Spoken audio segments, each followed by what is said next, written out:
16세기 종교개혁을 주도한 마틴 루터에 대한 일화가 있습니다. 마틴 루터의 친구 중에 프레데릭 마이코니어스라는 그런 친구가 있었습니다. 근데 이 친구가 중병이 들어서 죽을 준비를 하고 있었어요. 그래서 죽기 전에 친구 루터에게 마지막 편지를 써야 되겠다 하고서 고별 편지를 썼어요. 그리고 나서 얼마 있다가 이 사람이 이제 병석에 누워서 이제 말도 못하는 그런 아주 그 처지에 임하게 됐습니다. 루터가 이 편지를 받아 읽고 나서 마음속에 그런 생각이 들었어요. 이 마이코니어스는 내가 종교개혁을 이루는데 꼭 필요한 사람이다. 하나님께서 그냥 가게 하실 수가 없을 거다. 그래서 간절히 하나님 마이코니어스를 살려주십시오. 기도를 했어요. 그리고 나서 하나님께서 마음에 믿음을 주셨어요. 그래서 믿음을 주시는 대로 그래서 믿음의 선포를 했습니다. 답장을 보냈어요. 답장에 뭐라고 썼냐면 내가 하나님의 이름으로 명령하노니 마이코니어스여 일어날지어다. 왜냐하면 하나님께서 당신을 나보다 더 오래 살게 해주실 것이다. 내가 하나님께 간구하는 것은 인간적인 뜻을 위해서 하는 것이 아니고 하나님의 영광을 위해서 하는 것이기 때문에 하나님께서 그렇게 응답해 주시고 그래서 내가 하나님의 이름으로 명령하노니 마이코니어스여 당장 일어나라. 그런 편지를 써서 보냈어요. 이 편지가 마이코니어스에게 도착했을 때는 그 사람은 좀 누워가지고 의식도 없는 그런 거의 말도 못하는 근데 귀는 들리는 그런 상태였습니다. 그래서 누군가 그것을 읽어줬어요. 병상에서. 어떻게 됐겠습니까? 마이코니어스가 일어나게 됐습니다. 그래서 6년을 더 살게 됐어요. 그 6년을 더 살게 됐는데 루터도 그때로부터 6년을 더 살게 됐는데 루터가 죽은 후에 2달 후에 마이코니어스가 죽게 되었어요. 그래서 끝까지 루터가 믿음을 가지고 기도한 대로 생명이 연장되고 병이 낫게 됐죠. 하나님의 이름으로 명령하노니 내가 살지어다. 좀 너무 심한 말 같죠? 그렇죠? 어떻게 사람이 아무리 능력이 있다 그래도 이런 종류의 얘기를 하겠어요? 만약에 그렇게 얘기했다가 또 안 되면 어떡합니까? 하나님만이 생명을 주시고 또 죽게 해주시고 그렇게 하는 건데 어떻게 사람이 이렇게 할 수 있겠습니까? 그렇지만 루터에게는 진정으로 하나님께 기도하는 그런 기도 제목이 있었고 하나님께서 주시는 마음의 확신이 있었어요. 그래서 믿음으로 그 말씀을 선포한 겁니다. 그럴 때 이런 놀라운 역사가 일어나게 된 것입니다. 우리의 여러 가지 인생의 상황들이 전개될 때 우리가 기도를 해야 됩니다. 기도할 때 하나님께서 역사하십니다. 우리가 슬플 때도 기도하고 기쁠 때도 기도하고 온갖 상황 중에서 우리들이 기도를 해야 됩니다. 오늘 야고보서 말씀해 보면 하나님께 기도를 해야 되는 그런 대표적인 케이스 3가지를 말씀을 하십니다. 그런데 단지 이 3가지 경우만 기도하라는 뜻이 아니고 우리의 삶의 모든 환경 가운데서 기도하라고 말씀을 하십니다. 첫 번째가 고난을 당할 때 기도해라. 2번째가 기쁠 때, 일이 잘 될 때 기도해라. 3번째로 말씀하시는 것이 병들 때, 육신의 병, 정신의 병, 여러 가지 마음이 힘들 때 그때 기도하라. 그러면 하나님께서 치유의 역사를 해주시겠다. 그렇게 3가지 약속을 해주십니다. 우리가 한 가지 생각해야 될 것이 우리들이 시험을 받을 때 우리들이 한 가지 상황만으로 시험을 받는 것이 아닙니다. 큰 고난이 닥칠 때 어떤 분들은 그 고난이 닥치기 때문에 하나님으로부터 떨어지는 사람들이 있어요. 보통 때는 그냥 하나님을 믿고 기도도 하고 신앙의 교자도 그러다가 인생에 어떤 큰 어려움이 닥칠 때 내가 믿은 게 잘못된 건가 보다 생각하고서 낙심해서 거기서 떨어져 나가는 사람들도 있어요. 그게 큰 시험거리죠. 근데 모든 사람들이 이렇게 다 고난의 상황 때 이렇게 시험 드는 게 아니에요. 어떤 사람은 고난이 오면 더욱더 하나님께 매달리고 붙들리고 하나님께로 갑니다. 그런데 그런 종류의 사람들 중에 많은 사람들이 평온하게 될 때 그동안에 안 됐는데 막 하나님 붙잡고 기도하다가 하나님께서 이루어 주셨어요. 그 다음에 좀 살만하니까 믿음에서 떠나는 경우 그게 큰 시험거리죠. 그래서 우리에게 시험거리는 꼭 고난만 시험거리가 아닙니다. 일이 잘 되는 것도 시험거리가 될 수가 있어요.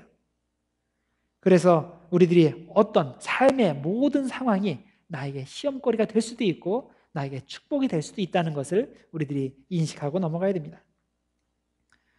오늘 야고보서 말씀에서 3가지 상황을 들어서 우리에게 모든 상황 가운데서 기도하라고 말씀하시는데 첫 번째부터 보겠습니다. 첫 번째 상황이 고난의 상황입니다. 고난받을 때 기도해라.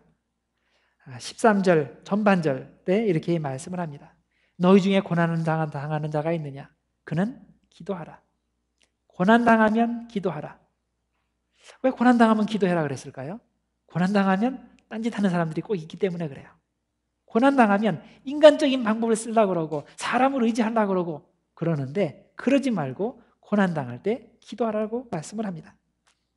고난이라는 것은 온갖 종류의 삶의 재앙들을 포함합니다. 돈의 문제, 건강의 문제, 자녀의 문제, 결혼의 문제, 또 사업의 문제, 여러 가지 인생의 문제들이 우리에게 닥치게 되는데 그럴 때 우리들이 하나님께 가서 기도를 하라는 것입니다. 우리 믿는 사람들이 당연히 어려울 때 기도하죠. 기도 안 하는 사람 없어요. 근데 문제는 진짜 기도하는가? 그게 문제예요. 나는 그런 상황 가운데 열심히 기도한다고 생각하고 내 옆에 있는 사람도 저 사람 정신 차려 열심히 기도하는구나 그렇게 생각해 주는데 정작 내가 진짜 기도를 하지 못하고 그 가짜 기도를 하게 되는 것이 있는다는 겁니다. 왜 가짜 기도냐 하면 일종의 자기 기만의 기도입니다. 예상외로 하나님께 기도를 한다고 하면서 사실은 내가 하고 싶은 말, 내 불평거리 아니면 내 소원거리를 하나님께 다 얘기해 놓고 나서 거기서 딱 그치는 경우가 있다는 거예요. 그거는 반쪽짜리 기도입니다. 그거는 반의 기도밖에 안 되는데 그 나머지 더 중요한 반쪽이 뭐냐면 하나님의 음성을 듣는 것입니다. 내가 하나님께 나의 사정을 다 하려고 하나님 내가 지금 이렇게 급합니다. 힘듭니다. 다 말씀을 드리면 그럼 하나님께서 우리에게 말씀을 주십니다. 우리가 겸손한 마음으로 내가 하나님의 음성을 듣겠습니다. 그런 심정으로 잠잠히 기다리면 하나님께서 우리에게 마음의 감동을 주시는 거예요.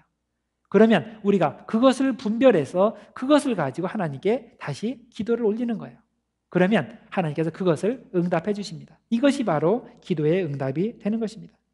따라서 우리가 고난 가운데 기도할 때 반드시 명심해야 될 것은 당장 우리의 문제를 해결해 달라고 소원을 아뢰는 만큼 하나님께서 말씀하시는 것을 귀담아 들어야 됩니다. 하나님이 미처 말씀하시기 전에 자기 1시간 기도하고 2시간 기도하고 3시간 기도하고 열흘 기도하고 그리고 딱 끝나서 아멘 하고 돌아서면 안 되는 거예요. 그것이 아니고 기도한 다음에는 반드시 하나님의 음성을 들으시길 바랍니다. 여러분들 이건 모든 기도의 시간에 적용이 되는 거예요. 여러분들이 진심으로 열심히 기도했죠? 그러면 들으세요. 자기 바쁘다고 가령 내가 20분 있다가 어디 가야 돼요. 그러면 20분 막 기도하고 나서 땡큐 하나님 그리고 가면 안 돼요. 그럴 때는 한 15분 정도 기도하시고 5분 정도는 하나님의 음성 하나님 내가 이렇게 마음의 소원을 내 니들을 하나님께 아뢰었습니다. 하나님 나에게 무엇을 말씀하실 겁니까? 하나님의 뜻이 무엇입니까? 그것을 듣는 그런 시간이 필요합니다. 따라서 우리가 고난의 상황에서 긴급 기도를 할 때 항상 2가지를 명심하시길 바랍니다. 첫째는 그런 상황이 벌어졌을 때 보다 인간적인 방법을 찾으려고 그러고 사람을 의지하려고 그러지 말고 먼저 하나님께 나아가기를 바랍니다. 하나님께서 이 문제를 해결해 주십시오. 하나님을 찾으시기 바랍니다. 둘째로 하나님께 기도를 할 때 진짜 기도를 하시길 바랍니다. 진짜 기도란 나 하고 싶은 말만 하는 것이 아니고 하나님의 음성을 듣는 겁니다. 과연 하나님의 뜻이 어디 있는지 그것을 분별하는 것입니다. 그래서 항상 온전한 기도를 들으시는 여러분들 되길 바랍니다. 우리가 기도해야 할 2번째 상황이 있습니다. 그것은 기쁠 때, 일이 잘 될 때 기도하라는 것입니다. 13절 하반 말씀에 이렇게 되어 있어요. 즐거워하는 자가 있느냐? 일이 잘 되냐? 너무나 기쁘냐? 그러면 찬송할지니라. 찬송이 뭡니까? 곡조 있는 기도라 그러죠. 그 기도가 곧 찬송입니다. 우리가 일이 잘 될 때, 그럴 때 그거를 즐기려고만 생각하지 말고 그것을 주신 하나님께 기도하고 감사하고 찬송하라. 그렇게 말씀하는 겁니다. 그런데 많은 사람들이 그렇게 하지는 못하죠. 경험상 많은 사람들이 고난이 닥칠 때 그때 하나님을 의지하고 매달리고 그렇게 하다가도 일이 잘 풀리면 나태해지고 그리고 하나님으로부터 멀어지는 그런 경우들이 많이 있습니다. 자신의 노력과 지혜 때문에 이런 어려움이 극복됐다. 물론 그렇게 말로 이렇게 표현하지 않을지라도 마음속에 그렇게 느끼면서 하나님으로부터 멀어지는 경우들이 생긴다는 것입니다. 이런 인간의 자연적인 경향 때문에 오늘 말씀에서는 우리가 행복해질 때, 삶이 편해질 때 반드시 하나님을 기억하고 하나님께 감사하라고 말씀을 합니다. 여러분들 자신들을 한번 돌아보시기 바랍니다. 과거를 돌아볼 때 아주 견디기 힘든 그런 상황들이 있었죠. 내가 지금 생각하면 어떻게 그런 걸 견뎠을까? 그런 경우들이 있을 거예요. 또 어떤 분들은 현재가 그런 어려운 상황일 수가 있어요. 그런데 대개 보면 그런 어려운 상황들을 지날 때 그 상황이 끝나고 전 평온한 상태가 되고 또 인생의 고지에 올라섰을 때 대개 어떻게 합니까? 그 전에 내가 상황이 안 돼서 하고 싶었는데 하지 못했던 일들, 그런 것들을 하게 되지 않습니까? 내가 평소에 이 가구를 사고 싶었어요. 근데 내가 돈이 없어서 못했어요. 근데 돈이 생겼어요. 그럼 어떻게 할까요? 대개 그거 먼저 합니다. 내가 몸이 약해. 몸이 아파. 그래가지고 내가 여행을 하고 싶어도 여행을 못했어요.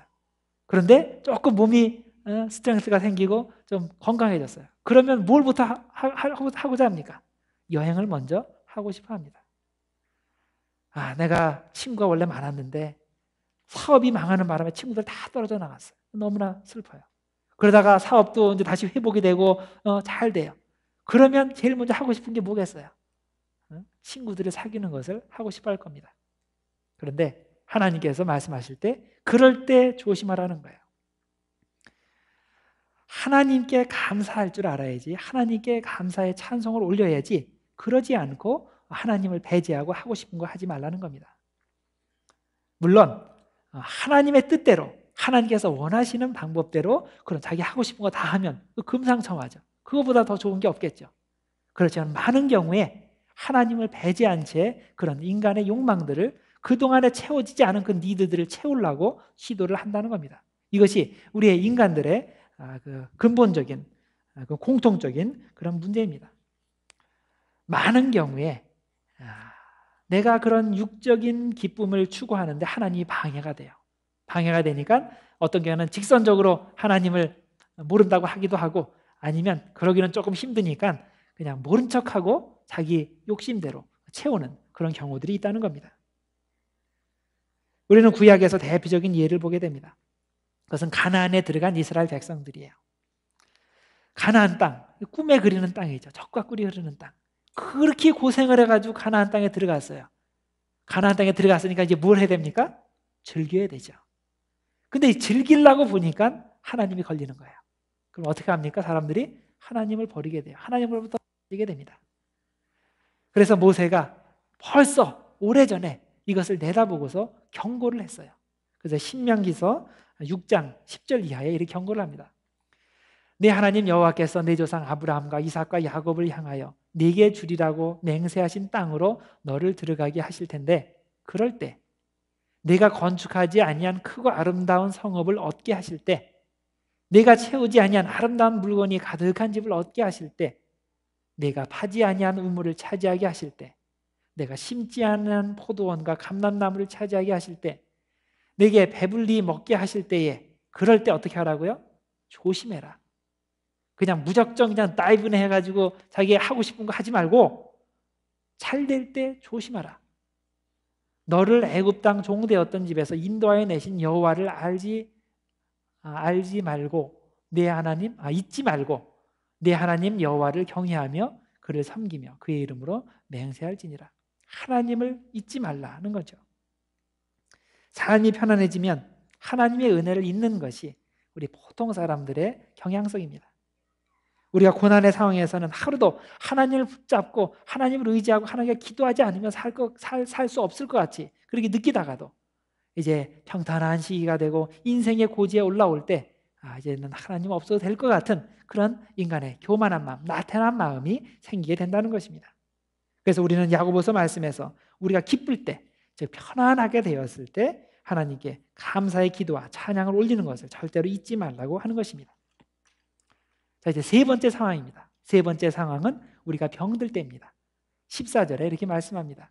너희 중에 병든 자가 있느냐? 그는 교회의 장로들을 청할 것이요 그들은 주의 이름으로 기름을 바르며 그를 위하여 기도할지니라. 자, 여기 보면 장로들을 청하라 그런 표현이 나옵니다. 여기 장로는 요즘 말로 말하는 목회자들을 지칭하는 그런 표현입니다. 병든 자가 있을 때 그런 분들과 함께 기도를 하라는 그런 얘기죠. 그래서 우리가 병들었을 때에 기독교인으로서 취해야 될 그런 기본 단계가 있습니다. 첫 번째 단계는 뭐니 해도 여러분들 자신이 믿음을 갖고 기도하는 겁니다. 믿음을 갖고 기도하는 것. 그럴 때 병든 것이 문제가 해결이 됩니다. 나는 비록 믿음이 없어도 내 와이프는 믿음이 좋아. 그러니까 내 와이프가 열심히 나를 위해서 철야 기도를 하면 내가 병이 날 거야.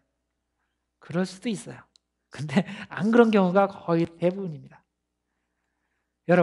여러분 집에 같이 사는 분들이 여러분들을 위해서 열심히 기도해줘도 여러분 자신이 믿음을 갖고 기도하지 않으면 아무 소용이 없습니다.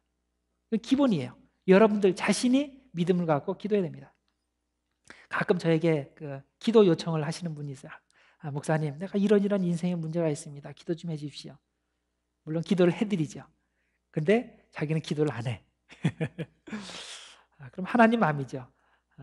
제가 볼 때는 잘 안 들어주실 것 같아요. 여러분이 자신이 기도를 하셔야 됩니다.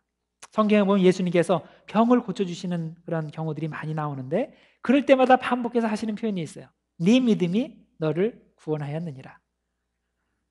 물론 다른 사람들의 믿음으로도 구원해 주실 수도 있어요.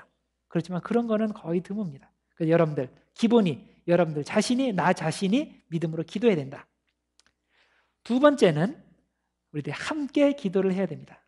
특히 목사에게 부탁을 하셔서 함께 기도를 해야 됩니다. 하나님께서는 목사에게 양들을 치리하고 또 케어할 수 있는 그런 능력도 주시고 은혜도 주셨어요. 그래서 여러분들이 어떤 인생의 문제나 병든 문제나 그런 거 있으면 목사에게 와서 기도를 요청하시기 바랍니다. 함께 기도할 때에 하나님께서 역사하십니다. 그런데 성경 말씀에서는 목사만 위해서 기도할 수 있다고 되어 있지 않아요. 모든 사람들이 성도들이 서로를 위해서 함께 기도할 수 있다고 되어 있습니다. 그래서 16절에 이렇게 말씀하는 거예요. 너희 죄를 서로 고하며 서로 고백하며 그 다음에 병 낫기를 위해서 서로 기도하라. 병 낫기를 위해서 함께 기도해야 됩니다. 여러분들 자신의 문제가 있을 때 그런 문제를 자기 혼자만 하는 것도 참 벅찰 때가 너무나 많이 있어요. 그럴 때 함께 기도할 수 있는 사람들과 함께 기도할 때 하나님께서 역사하십니다. 이제 병 고침을 위해서 기도하는 문제와 관련해서 두 가지 조심해야 될 사항이 있습니다. 첫째는 우리가 믿음을 가지고 병 고침을 위해서 기도한다고 해서 의사의 처방을 무시하라는 말이 아닙니다. 의사의 처방을 반드시 존중해서 같이 해야 됩니다. 오늘 본문 14절에 보면 병든 자를 위해서 기도하라 그럴 때 그냥 기도하라, 맨손으로 기도하라고 안 그랬어요. 어떻게 기도하라 그랬죠? 뭘 가지고? 기름을 가지고 기름을 바르면서 기도하라고 했어요. 기름을 바르면서 기도하라 이 말은 요즘 말로 말하면 처방약을 바르면서 기도하라는 그런 뜻입니다. 당시의 기름은 이런 몸이 아픈데 또 상처가 났을 때 어떤 몸에 어떤 질병이 있을 때 치유하는 그런 능력이 있다고 믿었습니다. 여러분들 누가복음 10장에 보면 선한 사마리아인의 비유가 나오죠. 어떤 한 사람이 강도 만나가에 대해서 칼에 찔리고 그래서 피 흘리고 거반 죽게 되었어요. 사마리아인이 거기서 지나가다가 그 사람을 불쌍히 여겨서 상처를 싸매고 한 일이 있어요. 그게 뭐죠? 기름을 바르는 거예요. 포도주를 붓고 기름을 바르는 일을 했습니다. 그래서 이 기름이라는 것은 당시 사람들의 상식에 그런 의료적인 그런 처치가 되는 것입니다. 아마 한국식으로 말하면 된장 바르는 정도 될 거예요. 배 아파도 된장 바르고 찔려도 된장 바르고 요즘 생각으로 하면 조금 말이 안 되지만은 당시에는 그게 상식이었어요. 아마 그런 식으로 옛날에 이스라엘 지역에 기름 바르는 것이 응급처치의 그런 상식이었던 겁니다. 그래서 기름을 바르면서 기도하라는 것은 의사의 처방과 함께 기도를 하라는 거예요. 간혹 보면 병이 들었을 때 기도만 하는 사람이 있어요. 믿음 없게 의사를 찾아가서 약을 먹어? 그러면 안 되고 기도로 고쳐야 돼. 그러다가 죽는 사람 되게 많아요.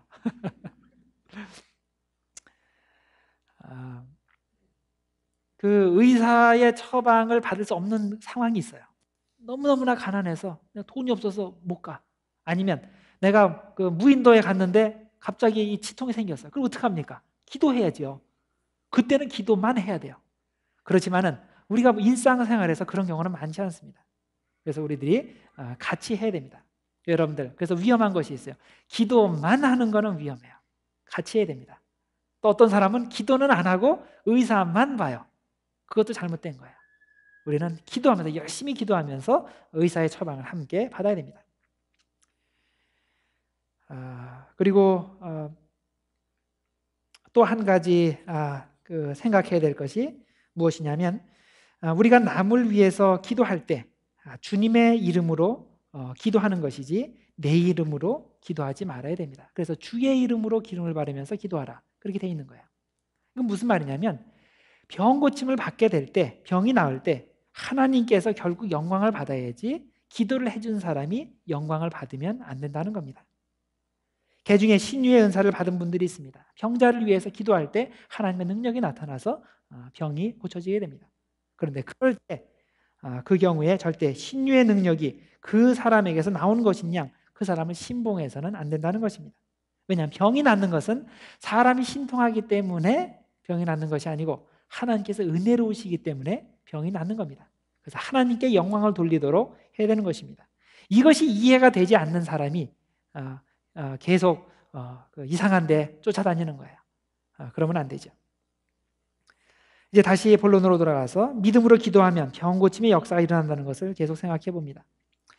이 말씀이 성경에 쓰여 있으니까 믿음으로 기도하면 병이 낫는다, 이건 사실이에요.